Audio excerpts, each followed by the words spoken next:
আসসালামু আলাইকুম ভিউয়ার্স, কেমন আছেন সবাই? আশা করি ভালো আছেন। সো এটা হচ্ছে temperature metre, room temperature metre running আছে, বডি পিতলের বডি। এটাও টেম্পারেচার মিটার, সবগুলা চালু আছে।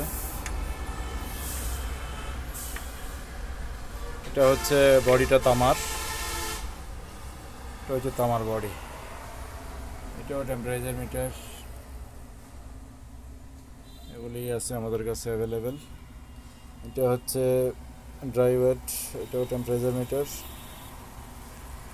এগুলি আছে আমাদের কাছে। এগুলো সবগুলো running product, made in England. So guys, যাদের প্রয়োজন হবে স্ক্রিনে হোয়াটসঅ্যাপ নাম্বার দেওয়া আছে, হোয়াটসঅ্যাপে যোগাযোগ করতে পারবেন। আমার ভিডিওটা ভালো লাগলে অবশ্যই চ্যানেলে ফলো দিয়ে রাখবেন। ওকে, ধন্যবাদ। আসসালামু আলাইকুম।